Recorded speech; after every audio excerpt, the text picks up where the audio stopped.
dia a dia da economia. Com Miriam Leitão.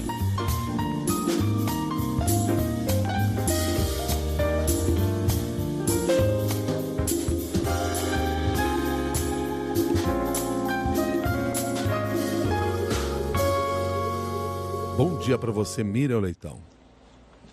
Bom dia, Milton. Bom dia, Cássia. Bom dia, ouvintes da Rádio CBN. Bom dia, Miriam. Os casos que nos chamam a atenção envolvendo as investigações em torno do Banco Master se sucedem, né? Porque ontem fomos impactados aí por essas informações em relação a Dias Toffoli, mas no mesmo dia tinha o caso do ministro do Tribunal de Contas da União, Jonathan de Jesus, que restringiu o acesso do Banco Central aos documentos do caso Master. Queria ouvir sua opinião a propósito desse tema. Pois é, houve desdobramentos em várias frentes, né? A primeira frente é essa que você disse. A Polícia Federal entregou ao ministro Edson Fachin os documentos mostrando que o ministro Dias Toffoli foi citado nos diálogos de Daniel Vorcaro. Isso foi descoberto na análise do celular de Daniel Vorcaro.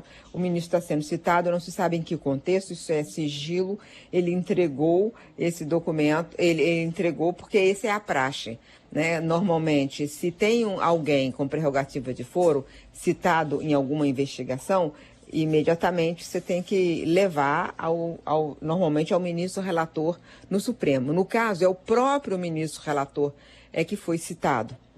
E então, ele levou ao Edson Fachin, presidente Edson Fachin.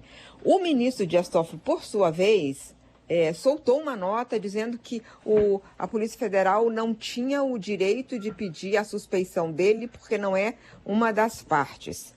O problema é que a Polícia Federal nem falou sobre o assunto e nem falou se foi pedido suspeição. Apenas entregou o assunto ao presidente do tribunal como é devido.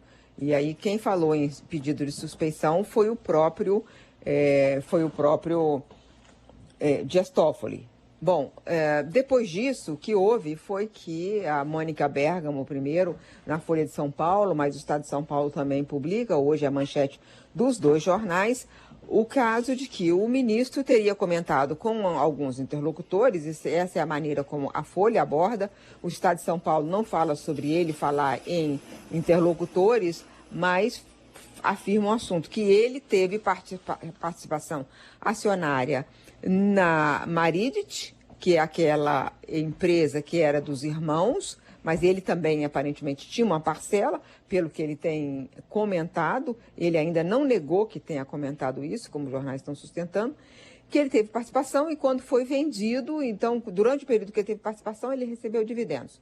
E que depois que foi vendido para quem? Foi vendido para aquela teia de fundos do Banco Master que funcionava no REAG. Olha como tudo é bem complicado. Enfim, o fato é que o ministro recebeu dinheiro, mas o que ele está dizendo é que era uma participação, ele não fala oficialmente, ele está falando por interlocutores que foi uma operação. Ele era um sócio e não tinha que aparecer o nome dele porque era uma sociedade anônima.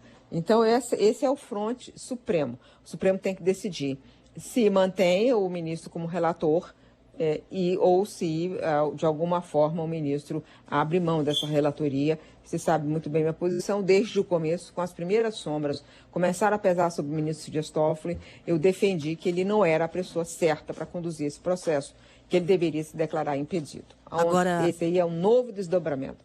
Pois então, é, Miriam. Partindo do fronte do Supremo para o fronte do TCU, nós tivemos ontem mais uma decisão que já está causando muito polêmica, com o ministro do Tribunal de Contas da União impondo um sigilo e tirando o acesso do Banco Central ao relatório da inspeção sobre o caso Master.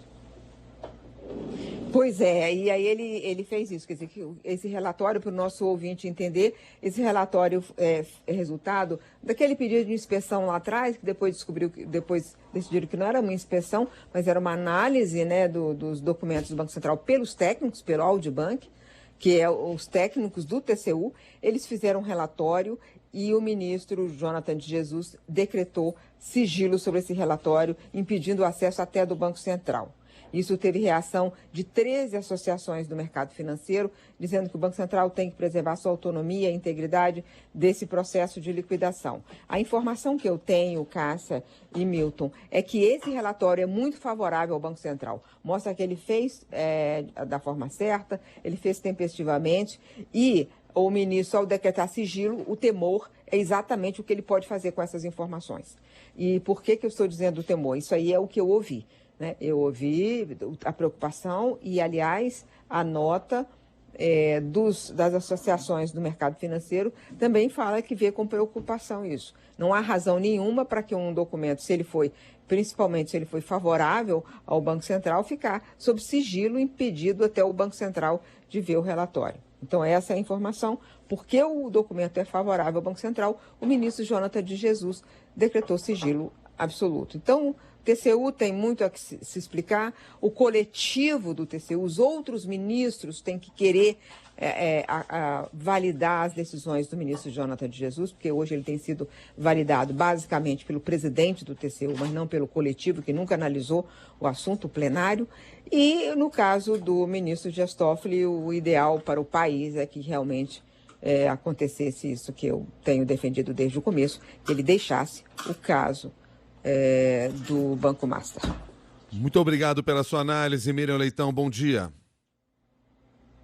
Bom dia. Bom dia.